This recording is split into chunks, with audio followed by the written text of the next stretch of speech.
Hello friends, welcome to your own channel civil तैयारी। आज date है 11th ऑफ अगस्त 2020 और आज हम फिलहाल सीएनए में द हिंदू का एडिटोरियल डिस्कशन करेंगे। तो welcome to your own channel civil तैयारी वंस अगेन।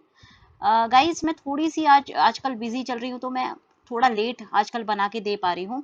एक और चीज़ का जिसका हमें आज डिस्कशन करना चाहिए था, जो मैं आज नहीं कर पा रही हूँ क्योंकि वीडियो का साइज थोड़ा सा बड़ा हो गया है, उसको मैं कल अपने न्यूज़ एनालिसिस में लूंगी, या फिर किसी और जो है एक सेपरेट स्टैंड अलोन वीडियो बना के डाल दूंगी, जहां पे बात की गई है कि पैंडेमिक के टाइम पर क्या क्या मिस इन्फॉर्मेशन कैंपेन चालू किया गया है। तो उसकी भी हम बात करेंगे, जो कि ओआरएफ में छपा था। तो आपको जो है डरने वाली कोई बात नहीं है, ओआरएफ का भी हम ये इशू डील कर लेंगे।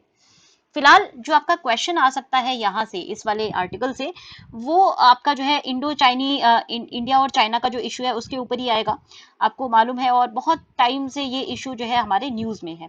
अब हमारे सामने क्या क्या ऑप्शंस हैं, ठीक है, क्या हमें जो है इंडिया का साथ देना, मतलब क्या हम जो है चाइना के साथ मतलब यूएस के साथ जा सकते हैं या नहीं जा सकते हैं, इसको लेकर के ये पूरा आर्टिकल लिखा हुआ है। तो देखते हैं क्या इस आर्टिकल में लिखा है। तो अगर ये हम बात करें इस पर्टिकुलर आर्टिकल की, तो बेसिकली ये एम के नारायण जी के द्वारा लिखा गया है आर्टिकल, और ये आपका जीएस पेपर 2 में आएगा। तो क्वेश्चन हो सकता है कि क्या इंडिया के साथ जो चाइना को आइसोलेट करने में हम सफल हो पाए हैं, या फिर चाइना को आइसोलेट कर पाएंगे, या वर्ल्ड की क्या एक वर्ल्ड किस तरह से चाइना को देखता है। तो इस इन लाइंस पे क्वेश्चन आ सकता है।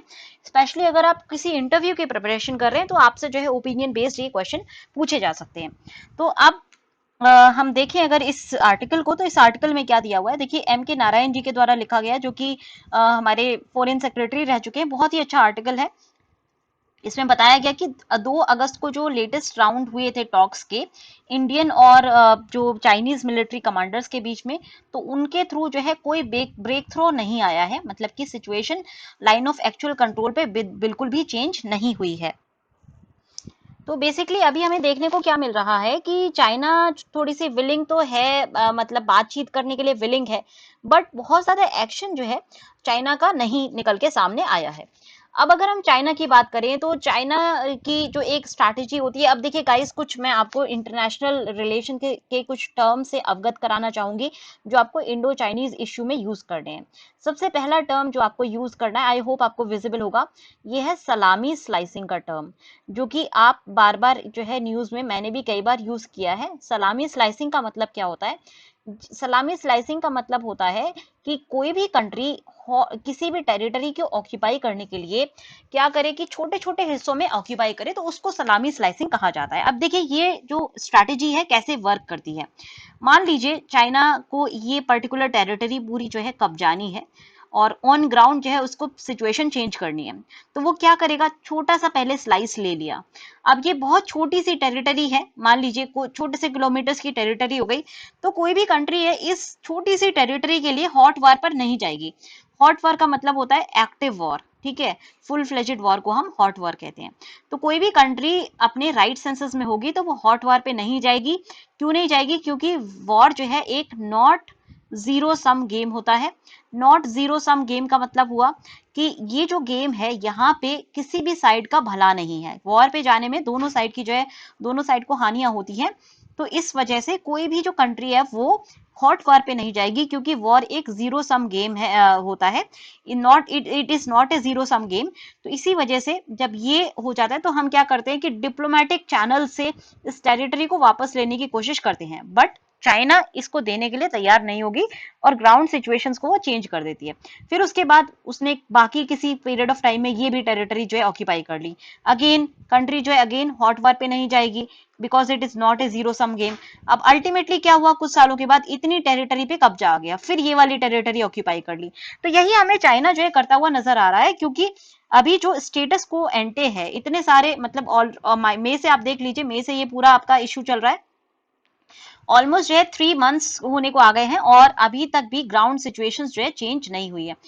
2 महीने तो पूरे हो चुके। 15th को जो है हमारा अच्छा खासा एक वायलेंट अटैक भी हुआ था हमारे सोल्जर्स के ऊपर, और उससे पहले ही स्टैंड ऑफ चल रहा है। तो अभी तक भी सिचुएशन ऑन ग्राउंड बिल्कुल भी चेंज नहीं हुई है। तो इस वजह से हम कह सकते हैं कि जो स्टेटस को एंटे है उस पर वापस चाइना आता हुआ नजर नहीं आ रहा है।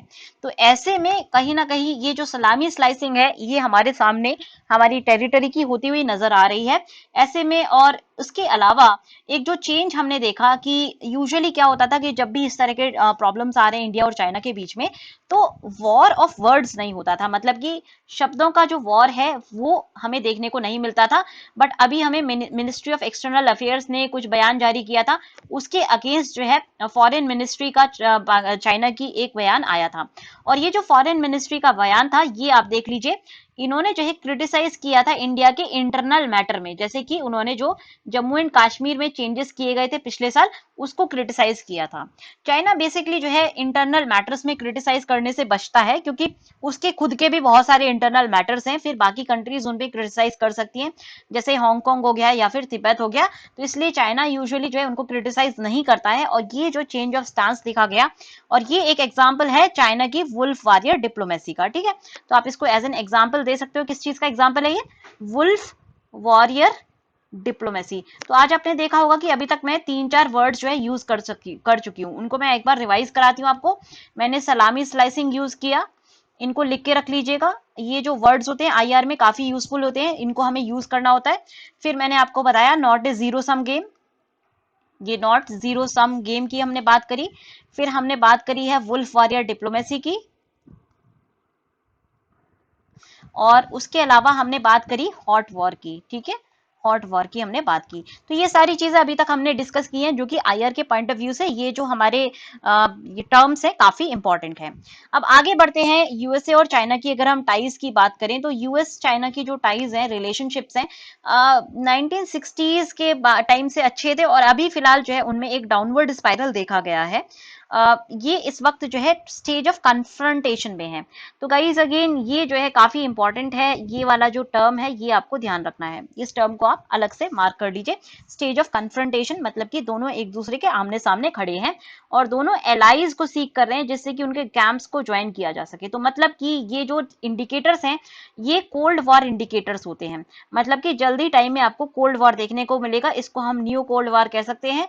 और ये जो न्यू कोल्ड वॉर होगा ये यूएसए और चाइना के बीच में होता हुआ नजर आएगा। इस तरह के आसार जो है बनते जा रहे हैं, तो आप इनको लिख सकते हैं, कोई प्रॉब्लम नहीं है कि अगर आप अपने आंसर में न्यू कोल्ड वॉर लिखें, क्योंकि स्टेज ऑफ ये जो आप इसको कोट करके हुए कह सकते हैं, अकॉर्डिंग टू मिस्टर एम के Narayan, USA and China are currently at the stage of confrontation where both the camps are seeking allies to join their camps, and which seems to me like which is like a neo war situation। तो आप इनको coat करते हुए ये सीधे सीधे बात कह सकते हैं। ठीक है, क्योंकि ये बहुत बड़े थिंकर, मतलब अगर आप देखें तो फॉरेन पॉलिसी में बहुत ही अच्छे राइटर हैं, अगर आप इनको कोट करेंगे तो आपका आंसर कोई अच्छा ही होगा, आंसर में कोई प्रॉब्लम नहीं आएगी। अब आगे बढ़ते हैं। तो अगर हम यहाँ पे एलाइज की बात करें, क्योंकि यहाँ पे थिएटर ऑफ वॉर क्या हो गया, थिएटर ऑफ वॉर मतलब कहाँ पे वॉर होगा, तो थिएटर अगर वॉर होता है तो थिएटर ऑफ वॉर का मतलब होता है कि कहाँ पे टेंशन चल रही हैं। थिएटर ऑफ वॉर जो है आपका साउथ चाइना सी हो गया होगा, इंडियन ओशियन होगा, ठीक है, इंडियन ओशन होगा, और जो है चाइना, इंडिया, ये किस में आता है, ये बेसिकली आप देख सकते हैं पूरा जो है एशिया के अंदर आता है। तो थिएटर ऑफ वॉर हमारा Asia, specifically south Asia and south east Asia, ये जो है हमारा थिएटर ऑफ वॉर हो गया अभी इस न्यू कोल्ड वॉर में। अब क्योंकि ये थिएटर ऑफ वॉर है, ऐसे में जो एक स्ट्रेस है एशियन कंट्रीज के ऊपर आया है, क्योंकि अब वो डिफिकल्ट पोजीशन में है और उनको जो है काफी वो नफरत करती हैं साइड्स लेना, क्योंकि आपने देखा होगा ये जो है आपकी नैम में से बहुत सारी कंट्रीज ने जो है नैम को फाउंड किया था, ये न्यूट्रल कंट्रीज हैं, ये साइड नहीं लेना चाहती हैं, स्पेशली इसलिए क्योंकि यहाँ पे इनके नेबरहुड में ही चाइना है। तो जो सुपर पावर है जिसके खिलाफ लड़ाई करनी है वो हमारे नेबरहुड में ही है। ऐसे में हम अगर साइड लेते हैं तो हमारा ज्यादा लॉस होगा, क्योंकि अगर मान लीजिए एकदम से स्ट्रैटेजिक अटैक चाइना की तरफ से आया तो उसको जो है डील करने में जब तक हम यूएसए की हेल्प को सीख करेंगे तब तक चाइना खेल करके चला जाएगा। वैसे भी चाइना ने एक जो लेसन लर्न किया है जर्मनी से, या स्पेसिफिकली आप बोले हिटलर से, तो वो है उसका क्विक डिप्लॉयमेंट, बहुत यूनिलेटरली वो बहुत क्विकली डिप्लॉय करती है अपने आप को। तो ये एक लेसन जो है चाइना ने लर्न किया है, जो काफी जो है बाकी के नेशंस को सताता है, जो उनको डरा के रखता है। अब अगर हम चाइना की बात करें तो कॉन्ट्रास्ट यूएसए और चाइना में काफी ज्यादा है। क्योंकि यूएसए जो है, ऐसा नहीं है कि यूएसए जो है पहली चॉइस हो कंट्रीज की, यूएसए पहली चॉइस नहीं है कंट्रीज की एशिया और पैसिफिक रीजन में। बट अगर चाइना की बात करें तो चाइना से ज्यादातर जो कंट्रीज हैं वो डरती हैं, और उसकी एज सच जो नेचुरल एलाइज काफी कम है एशियन रीजन में। अगर पाकिस्तान की बात छोड़ दी जाए तो पाकिस्तान को छोड़ करके बाकी सभी कंट्रीज ये समझती हैं कि चाइनीज के जो है एम्बिशंस है वो इंपीरियलिस्टिक हैं, ये जो है मेडिवल एम्बिशंस है, मेडिवल जो है इनके एम्बिशंस हैं, और ये लैंड ग्रैब करना इनका जो है रोज का काम है। लैंड ग्रैब जो है इनका काफी टाइम से चालू है, 1960 से जो है लैंड ग्रैब में ये जुटे हुए हैं, और इवन उससे पहले से, और एक एक करके इन्होंने टेरिटरी बिल्ड कर रखी है, जिसको जैसे मैंने आपको एग्जांपल दिया था इनर मंगोलिया का, जो कि मंगोलिया से ग्रैब किया गया है। अभी फिलहाल इनकी जो नजरें पड़ी हुई है, नजरें जो टिकी हुई हैं, वो आपने अगर न्यूज में देखा होगा, अगर आप फॉलो कर रहे हैं इंटरनेशनल रिलेशन, तो आपने देखा होगा कि कहीं ना कहीं जो सेंट्रल एशियन कंट्रीज हैं उनके ऊपर जो है इनकी नजर पड़ी हुई है लैंड को लेकर के। साउथ चाइना सी में ऑलरेडी इन्होंने बहुत सारी जो लैंड ग्रैब है वो ऑलरेडी कर ली है। बीजिंग का जो वर्चुअल टेक ओवर था हांगकांग का, और उसमें उन्होंने जो कॉन्सेप्ट था वन कंट्री वन नेशन का, उसको जो है डिसरिगार्ड किया है। इसने कंफर्म कर दिया है एशियन कंट्रीज के डर को कि चाइनीज जो है मिस्टर जी के अंडर में उनकी जो टेंडेंसी है काफी इंपीरियलिस्टिक है, और वो जो है इंडिपेंडेंस नहीं, वो जो है दूसरी कंट्रीज के ऊपर अपनी जो अथॉरिटी है उसको एजर्ट करना चाहती हैं। इससे जी से पहले भी इस रीजन में जो है चाइना का रैम्पेंट लैंड ग्रैब देखा गया था, स्पेशली साउथ चाइना सी में। फॉर एग्जांपल 1970 में चाइना ने ग्रैब कर दिया था पार्सल आइलैंड को, वियतनाम से छीना था। 1990s, अब आप ये देखिए 20 इयर्स के डिफरेंस पे इन्होंने किया है। 1990s में इन्होंने जो है मिस्चीफ रीफ को छीन लिया था स्पार्टली आइलैंड से, और ये जो है आपका फिलीपींस से ये लैंड ग्रैब किया गया था। 21st सेंचुरी की अगर बात करें तो चाइना ने अपनी जो टैक्टिक्स हैं, जहां पर जैसे मेडिवल टाइम्स में होता था ना, राजा छोटे छोटे जो प्रदेश होते थे उनकी लैंड्स को ग्रैब करके अपनी टेरिटरी में मिलाते थे, वही चाइना करता हुआ नजर आ रहा है। इसीलिए मैंने थोड़ी देर पहले आपको मेडिवल माइंडसेट वाला जो वर्ड है वो यूज किया था, जिसको अगेन आप अपने आंसर्स में यूज कर सकते हैं।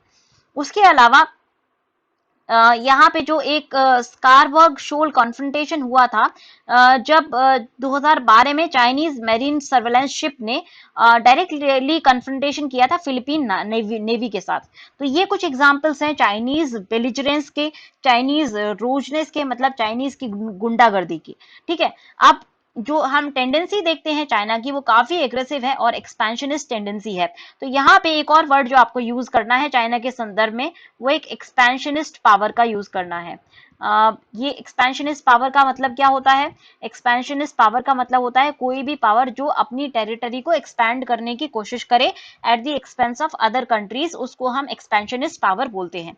तो चाइना काफी एग्रेसिव और एक्सपेंशनिस्ट पावर है, और वो वर्ल्ड से, जहां एक और वर्ल्ड जो है कोविड का पैंडेमिक से लड़ रहा है, वहां पर चाइना ने अपने एग्रेसिव एक्शंस बढ़ा दिए हैं, और उसने रीनेम कर दिया ऑलमोस्ट 80 जोग्राफिकल फीचर्स का इस रीजन में, जो कि इंडेक्स है चाइनीज सोवरेनिटी का। फॉर एग्जांपल सेनकाकू आइलैंड को उन्होंने जो है दोयोंग आइलैंड करके नाम दिया हुआ है।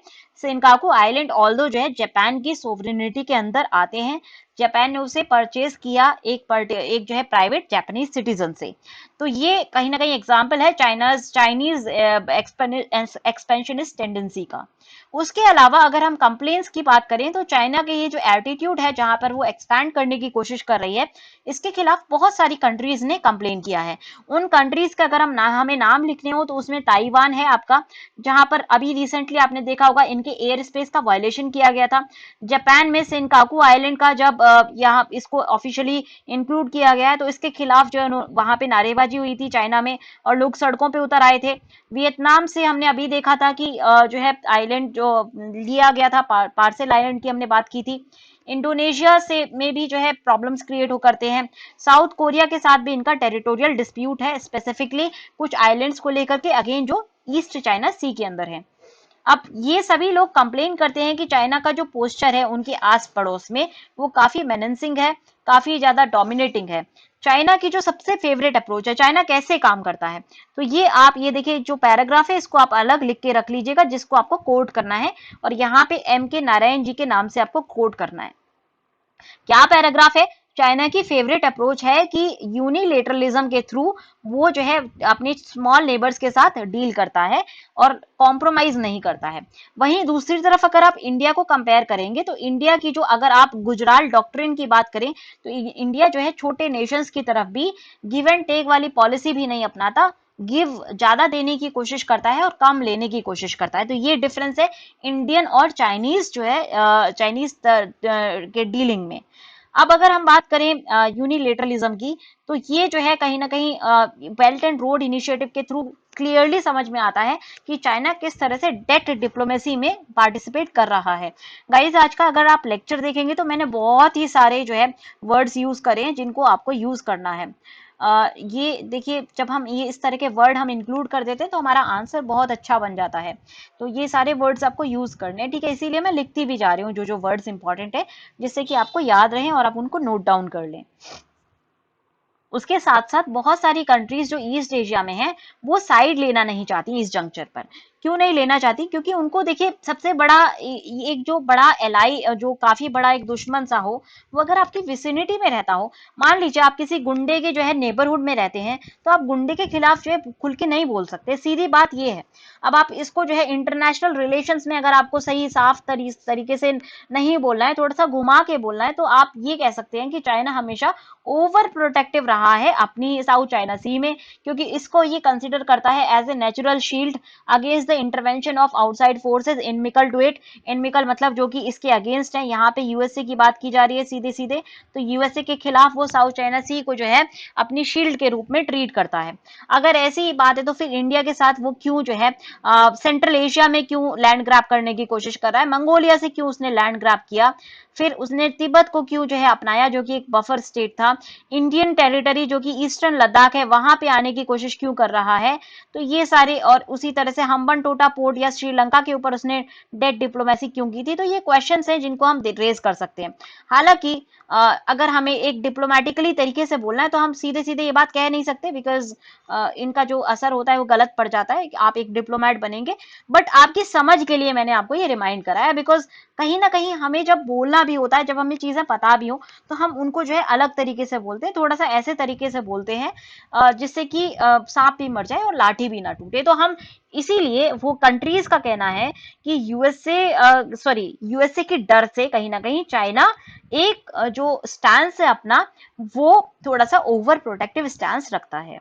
और इसको जो है प्रूव, ये चीज और प्रूवन भी हो गई जब यूएसए ने अभी 1 महीने पहले आपने देखा होगा कि यूएसए के जो एयरक्राफ्ट कैरियर ग्रुप थे, वो 2 बड़े-बड़े एयरक्राफ्ट कैरियर ग्रुप जो है साउथ चाइना सी में उन्होंने जो है सी एक्सरसाइजेस कंडक्ट की थी। और ये जो प्रेजेंस है चाइनीज मिसाइल साइट के पास जो है, यहाँ पे उन्होंने पोस्टरिंग की थी, जिस वजह से चाइना और ज्यादा नर्वस हो रहा है। और चाइना कहीं ना कहीं इंटरनेशनल लॉ को दरकिनार करते हुए, अपनी रीजनल कंसर्न्स को ध्यान में रखते हुए, अपने जो है अपने आप को बचाने के लिए एक्शंस ले रहा है। अब अगर हम वर्ल्ड की बात करें तो वर्ल्ड स्पेसिफिकली, हालांकि यूएसए के साथ मिलके चलना चाहता है, बट प्रॉब्लम ये है कि चाइना अपने आप को एक बड़ी सुपर पावर के रूप में इमर्ज करता हुआ नजर आ रहा है। चाइनीज कॉन्फिडेंट है कि उनका जो होल्ड है ग्लोबल इकोनॉमी पर वो इतना ज्यादा है कि वो कोई रियल चैलेंज फेस नहीं करते। और उसका एक कहीं ना कहीं रीजन है कि चाइनीज के पास से जो एक बेसिक रॉ मटेरियल्स हैं वो आते हैं। फॉर एग्जांपल, इंडिया जो है अपने आप को फार्मेसी ऑफ द वर्ल्ड कहता है, ठीक है, India pharmacy of the world है। बहुत सारे वर्ल्ड के जो ड्रग्स हैं वो इंडिया में बनाए जाते हैं, बट शायद आपको पता होगा कि एक्टिव फार्मास्यूटिकल इंग्रेडिएंट्स जो होते हैं, जो कि एक रॉ मटेरियल के रूप में काम करते हैं, मतलब ये जो इंग्रेडिएंट्स हैं इनको यूज करके ही आप दवाई मैन्युफैक्चर कर सकते हैं, इसमें से 80% एपीआईज हम जो है चाइना से इंपोर्ट करते हैं। तो ये हमारा एक क्रिटिकल सेक्टर वो चाइनीज के ऊपर डिपेंडेंट है। इसी तरह से जो है मेक इन इंडिया में बात की जा रही है कि इलेक्ट्रॉनिक गैजेट बनाएंगे, बहुत अच्छी बात है। इलेक्ट्रॉनिक आप मोबाइल को मैन्युफैक्चरिंग बढ़ाइए, उसके लिए जो है लॉ भी बहुत सारी जो सब्सिडीज दी जा रही है, प्रोडक्ट लिंक सब्सिडीज हैं, पीएलआई करके product link incentive PLI scheme है, जिसको आज आपको जाके देखना है। उसके तहत जो है गवर्नमेंट सब्सिडी देने की बात कर रही है इलेक्ट्रॉनिक आइटम्स पे। बट आपको ये भी पता होना चाहिए कि इलेक्ट्रॉनिक आइटम बनाने के लिए एक बहुत इंपॉर्टेंट चीज की आवश्यकता होती है कि जो कि है रेयर अर्थ मेटल, जिनको हम देखते थे लैंथेनाइट सीरीज में ये आते हैं। रेयर अर्थ मेटल का जो सबसे बड़ा रिजर्वायर है वो चाइना के अंदर है। चाइनीज के जो east China, north east China की बात करें और ईस्ट चाइना की बात करें, वहां पे जो है रेयर अर्थ मेटल के रिजर्वायर पाए जाते हैं। हालांकि इंडिया में भी इनकी प्रेजेंस है, बट इंडिया में काफी मतलब वो एक कॉमर्शियल प्रेजेंस नहीं पाई जाती है, जिस वजह से ज्यादातर ऑल ओवर द वर्ल्ड जो रेयर अर्थ मेटल्स हैं ये जो है लिए जाते हैं चाइना के द्वारा। चाइना से जो है ये इंपोर्ट कराए जाते हैं। तो ये उसके अलावा आपको पता ही है कि जिस तरह से एक दबदबा है चाइना का इलेक्ट्रॉनिक मैन्युफैक्चरिंग में, उसके अलावा जो एक मॉडर्न कंप्यूटिंग है उसमें भी चाइना अपना दबदबा बनाता हुआ नजर आ रहा है। इसीलिए एक ये फैक्ट है कि all over the world countries जो है थोड़ा सा चाइना के खिलाफ रिटोरिक तो ले सकती हैं, बट चाइना को टोटली डिकपल नहीं कर सकती। और ये इसका रियलाइजेशन हम आसानी से कर सकते हैं, मतलब ये हम देख सकते हैं इन मतलब हमारे सामने होता हुआ, जब अभी रिसेंटली ऑस्ट्रेलिया जो कि एक प्राइम मेंबर है क्वाड का, और क्वाड को जो है एज ए ग्रुप बनाया गया था अगेंस्ट चाइना, चाइना के अगेंस्ट जो है, चाइना के खिलाफ क्वाड को जो है खड़ा किया गया था। वो एक एंटी चाइना कोalition है जहां पर यूएसए, जापान, ऑस्ट्रेलिया और इंडिया जो है चाइना को कंटेन करने के लिए रोल प्ले करना चाहते हैं। ऐसे में यूएसए के सेक्रेटरी माइकल पॉम्पो के बहुत सारे जो है ये भी बयान भी आए थे कि हम अपना जो थिएटर ऑफ जो भी हमारा पैसिफिक में एंगेजमेंट था वो धीरे धीरे हटा करके हम एंगेजमेंट धीरे धीरे साउथ चाइना सी में और इंडियन ओशियन में शिफ्ट करेंगे। उसके बावजूद ऑस्ट्रेलियन फॉरेन मिनिस्टर और ऑस्ट्रेलियन डिफेंस मिनिस्टर ने ये क्लियर किया था कि चाइना इंपॉर्टेंट है ऑस्ट्रेलिया के लिए, और वो कुछ भी ऐसा नहीं करेगा जो चाइनीज इंटरेस्ट के अगेंस्ट जाए, या फिर एक वो जो है स्ट्रॉन्ग इकोनॉमिक डिसएंगेजमेंट कर पाएगा ऑस्ट्रेलिया जो है चाइना से। क्योंकि ऑस्ट्रेलिया का अगर आप पार्टनर के रूप में देखें तो जो मेजर ट्रेडिंग पार्टनर है वो चाइना है। इसी तरह से यूके ने जहां पर एक और बयान दिया था कि हुआवे को धीरे धीरे वो निकालने वाले हैं और 5G जो है इंडिजिनस करेंगे, वहीं दूसरी ओर यूके के secretary of state for foreign affairs उन्होंने जो है रिसेंटली अपने पार्लियामेंट में कहा था कि यूके जो है एक पॉजिटिव रिलेशनशिप चाहता है चाइना के साथ, और वो चाइना के साथ वर्क करेगा जिससे कि एक पॉजिटिव एंगेजमेंट कर सके। तो यहाँ पे आप देख सकते हैं पॉजिटिव कंस्ट्रक्टिव एंगेजमेंट की बात यहाँ पे की जा रही है। अगेन ये आईआर का टर्म है जो आपको देखना है। आगे बढ़ते हुए अगर हम देखें तो इन सबसे ये क्लियर हो जाता है कि वर्ल्ड जो है रिटोरिक तो कर सकता है, बयानबाजी तो कर सकता है चाइना के अगेंस्ट, बट वर्ल्ड इस वक्त इस पोजीशन में नहीं है कि वो डीकपल कर पाए चाइना से। तो जितना आसानी से हमने पाकिस्तान को जो है आइसोलेट कर दिया था वर्ल्ड सिनेरियो में, उतना आसान हमें चाइना को आइसोलेट करना नहीं होगा। इंडिया इसीलिए ये फाइंड करेगा कि बहुत सारे जो उसके ट्रेडिशनल फ्रेंड्स हैं वो चाइनीज फ्रंट पे बहुत ज्यादा हेल्पफुल नहीं होंगे। इंडिया के जब रिलेशनशिप चाइना पाकिस्तान के साथ नीचे गए थे तब बहुत सारी कंट्रीज ने खुल करके इंडिया का सपोर्ट किया था पाकिस्तान के अगेंस्ट, बट यही बात अगर हमें चाइना के साथ करनी होगी तो चाइना के अगेंस्ट हमें लड़ने में ज्यादातर कोई कंट्री अपनी हेल्प नहीं करेगी। ऐसे में अब अगर हम अपने नेबरहुड में नजर घुमाएं तो चाइना ने किस तरह से हमें नेबरहुड में आइसोलेट करने का काम किया है ये काफी हमारे लिए क्लियर है।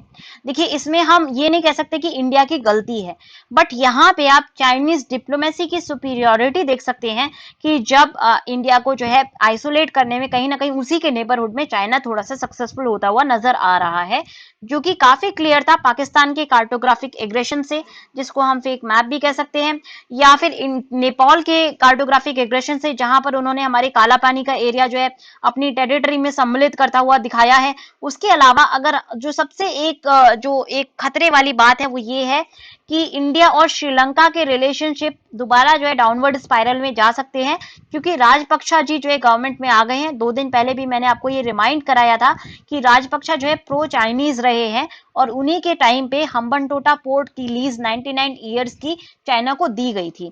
उसके अलावा जो एक प्रॉब्लम है वो ये है कि बांग्लादेश के साथ हमारे रिलेशन ट्रेडिशनली अच्छे हैं और वहां की जो प्राइम मिनिस्टर हैं शेख हसीना जी, इनके बहुत अच्छे जो है पर्सनल संबंध है नरेंद्र मोदी के साथ, इनकी बहुत अच्छी पटती है। उसके बावजूद भी इंडिया और बांग्लादेश के रिलेशनशिप में एक स्ट्रेन नजर आया है, और वहीं कॉन्फ्यूशियस इंस्टीट्यूट्स जो है बांग्लादेश में अपना काम कर रहे हैं काफी तेजी से, वहां उनके वुल्फ वॉरियर डिप्लोमेट्स जो है काफी तेजी से काम कर रहे हैं। तो बांग्लादेश से भी हमारा स्ट्रेंगल होल्ड जो है कम होता हुआ नजर आ रहा है। अब बांग्लादेश से थोड़ा सा गड़बड़ होना रिलेशनशिप, ये हमारे लिए प्रॉब्लमेटिक है, क्योंकि बांग्लादेश जो है, बांग्लादेश में अगर चाइना आ जाता है तो ये बिल्कुल हमारे नेबरहुड में, मतलब बे ऑफ बंगाल तक रीच कर जाएगा, जो कि हमारे लिए, हमारे इंटरेस्ट के लिए लॉन्ग टर्म में इनमिकल है, सही नहीं है। ऐसे में अगर हम इसी तरह से मिडिल ईस्ट की बात करें तो हमारा एक बहुत स्ट्रॉन्ग एलाई था ईरान, और ईरान के साथ मिलकर के हमने छबहार पोर्ट, जो कि एक हमारा काफी बड़ा एक पोर्ट था, हमारा जो है ड्रीम प्रोजेक्ट के रूप में रहा है, जो कि ग्वादर को के जो है अगेंस्ट प्रॉप अप किया गया था इंडिया के द्वारा, और जिसमें इंडिया ने काफी बड़ा इन्वेस्टमेंट किया हुआ है। वहां से भी ईरान में भी जो है चाइना अब 25 साल के लिए अपनी ऑयल सप्लाई रखने के लिए काफी बड़े जो है मनी सप्लाई देने के लिए तैयार है, और इवन चाइना ने जो है ईरान को बोला है कि वो ग्वादर के साथ छबार को लिंक कर देगा। तो इससे यहाँ से जो एक मोनोपोली थी इंडिया की, वो भी छबार से कम होती हुई नजर आ रही है। उसके अलावा अभी रिसेंटली वांग ई, जो कि चाइना के फॉरेन मिनिस्टर हैं, उन्होंने एक वर्चुअल मीटिंग की थी फॉरेन मिनिस्टर्स की, नेपाल, अफगानिस्तान और पाकिस्तान के, और उन्होंने कहा था कि वो नेपाल में trans Himalayan multi dimensional connectivity network को बिल्ड करेंगे, जो कि सीपैक का एक एक्सटेंशन होगा, और वो अफगानिस्तान तक नेपाल को लिंक कर देगा।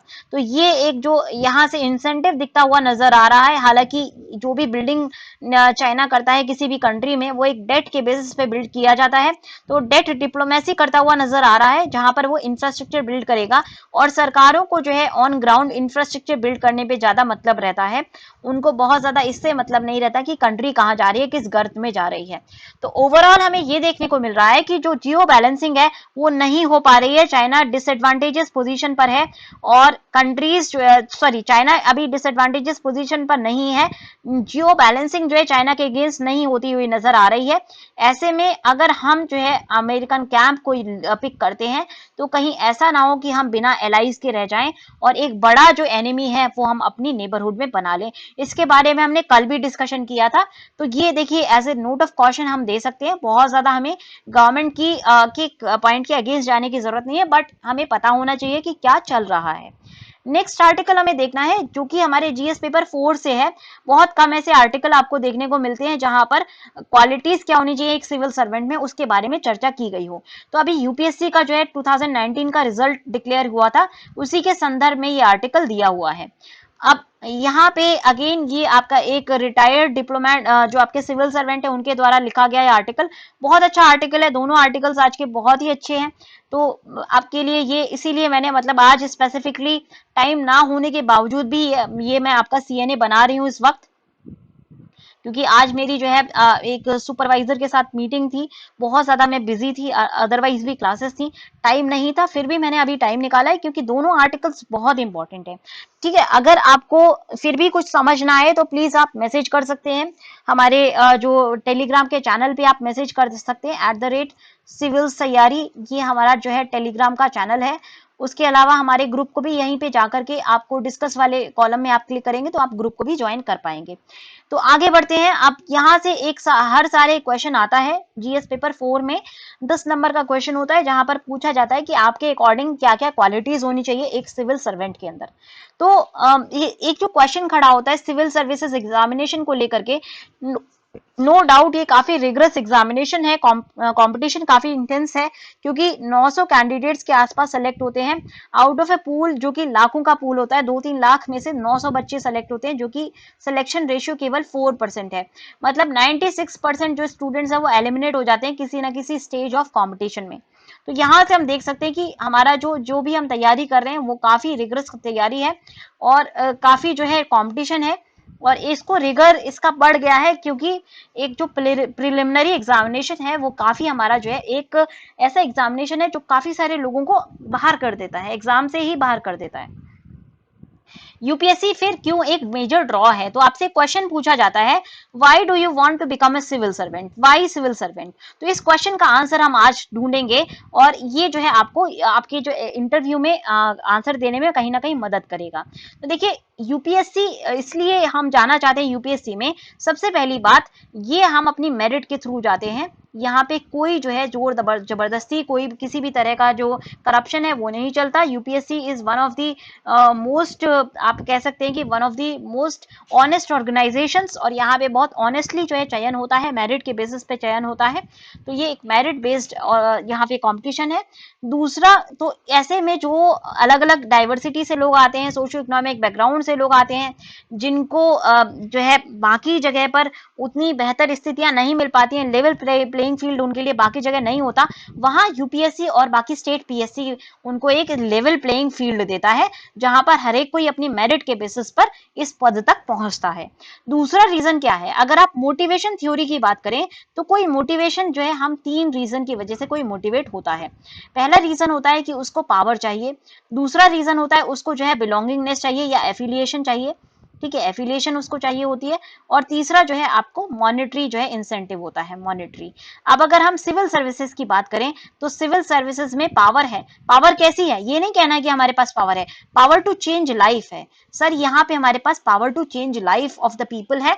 एक बहुत बड़ा एरिना होता है जहां पर हम अपनी इस पावर को यूटिलाइज करके लोगों के हित में काम कर सकते हैं।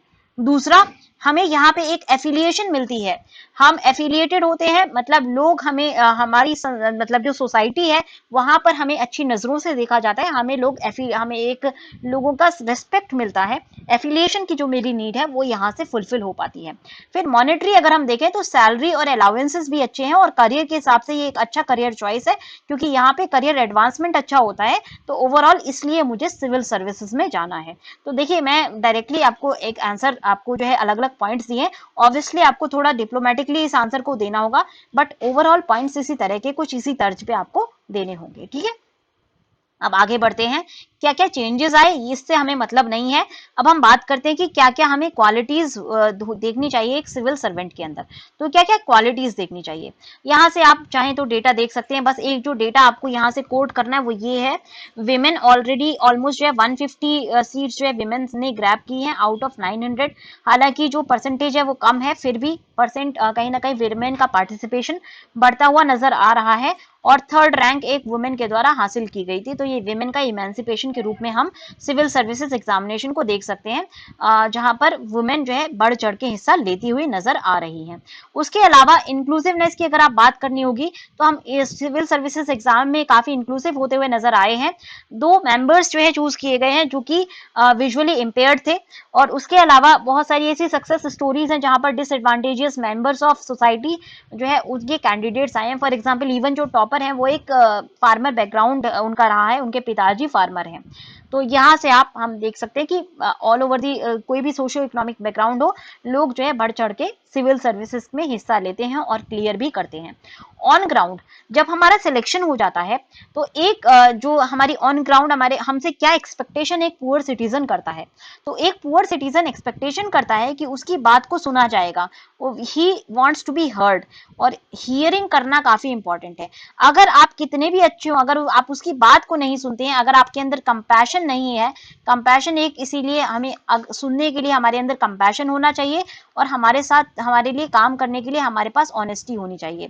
तो यहाँ पे 2 बातें लिखी गई हैं कि जो सिविल सर्वेंट्स हैं वो बातों को सुनते नहीं हैं, और इस वजह से जो एक पूरा एडमिनिस्ट्रेशन है वो बहुत बुरी लाइट में सिटीजन्स के द्वारा देखा जाता है। तो हमें सुनना होगा लोगों की बात को, और इसके लिए हमें कंपैशन नाम का जो क्वालिटी है अपने अंदर डेवलप करनी होगी, और इसको आप डेवलप करना शुरू कर दीजिए, क्योंकि ये क्वालिटी आपकी जब आप वहां सिविल सर्विसेज के इंटरव्यू में बैठे होंगे और जब आप मेंस लिख रहे होंगे तो ये क्वालिटी टेस्ट हो जाएगी, आपको पता भी नहीं चलेगा।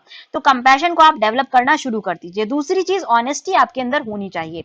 ऑनेस्ट जो है आपसे एक्सपेक्टेशन किया जाता है कि आप ऑनेस्ट रहेंगे, क्योंकि ऑनेस्टली हम जो है अपने कर्तव्यों का निर्वहन करेंगे, तभी हम कंट्री को इमेंसिपेट कर सकते हैं। ये देखिए स्टील फ्रेम है, हम जो है लोएस्ट जो सेक्शन ऑफ सोसाइटी है वहां तक हम गवर्नमेंट की जो पॉलिसीज हैं उनको पहुंचाते हैं और उनका इम्प्लीमेंटेशन ऑन ग्राउंड करते हैं एज अ सिविल सर्वेंट। तो इसमें हमारे अंदर जो ऑनेस्टी होना काफी जरूरी है।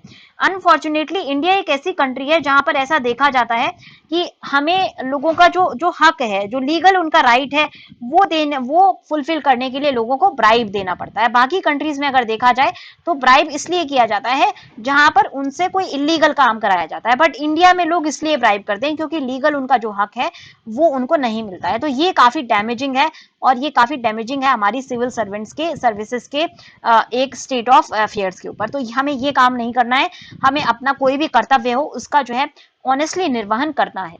अगर आप पुलिस सर्विसेज में जाते हैं तो आपको ये देखना होगा कि पुलिस की जो छवि है वो काफी खराब होती जा रही है, वो शन किया जाता है, मतलब छोड़ा जाता है लॉ अबाइडिंग सिटीजन्स के द्वारा। और क्योंकि पुलिस जो है लोगों की बात नहीं सुनती है, पुलिस जो है इलिटरेट लोगों को सर्व नहीं करना चाहती, उनके अंदर रेडीनेस नहीं है सर्विस की। तो ऐसे में आप एज एन आईपीएस ऑफिसर आपकी ये ड्यूटी होगी कि आपके अंदर जितने भी पुलिस थाने हो, पुलिस चौकीज हो, वहां के जो पुलिस के कर्मी हो, उनके अंदर आप एक सेंस ऑफ वर्क को, सेंस ऑफ डेडिकेशन को आप इंस्टिल करें और उनको ये बताएं कि उनका क्या काम है, और उनको अच्छे से आप सुपरवाइज करें जिससे कि पुलिस अपने कर्तव्यों का निर्वहन बेस्ट तरीके से कर सके। हम जो है एज ए कोर होंगे गवर्नमेंट ऑफ इंडिया का, हम जो है कोर होंगे, हम जो है कैरेक्टर को डिस्प्ले करेंगे गवर्नमेंट की। हमारे ऊपर एक बहुत ही बड़ी रिस्पॉन्सिबिलिटी ये स्टेट ऑफ इंडिया डालने वाला है। हमने ये जो चूज किया है अपना वोकेशन, इसको मैं वोकेशन बोलूंगी, इसको मैं बोलूंगी जो हमने अपना पैशन चूज किया है, इसके साथ साथ बहुत सारी रिस्पॉन्सिबिलिटी हमारे कंधे पर आने वाली है। इसके लिए आपको रेडी होना है अभी से, आज से, और ये क्वालिटीज अपने अंदर इंस्टिल करनी है पढ़ाई के साथ साथ, जिससे कि आप कर्तव्यों का निर्वहन बेस्ट तरीके से कर सकें। तो आज मैं जो एक छोटे छोटे इधर वाले जो एडिटोरियल्स हैं इनका मैं डिस्कशन नहीं कर रही हूँ, I am really sorry about it. आप इनको पढ़ के देख लें, अगर कोई कंफ्यूजन हो तो आप मेरे से पूछ सकते हैं, क्योंकि मैं अभी थोड़ा सा लेट हो रही हूँ। We will carry on tomorrow, कल मेरी छुट्टी है तो मैं ज्यादा डिस्कशन कर पाऊंगी कल। और अगर आपको कोई भी स्पेसिफिक वीडियो बनवाना है, कोई स्पेसिफिक आपको टॉपिक लगता है कि जिसका डिस्कशन मेरे को करना चाहिए, तो आप उसको जो है कमेंट सेक्शन में डाल सकते हैं। Have a good day, take care and really enjoy happy Janmashtami, enjoy the festival and have a good time. Study कीजिए जम के, और जिसके बारे में हमसे कहा गया है, जो हमें कर्तव्य निर्वहन करना है, उसके लिए अपने आप को रेडी कीजिए। Take care, have a good day.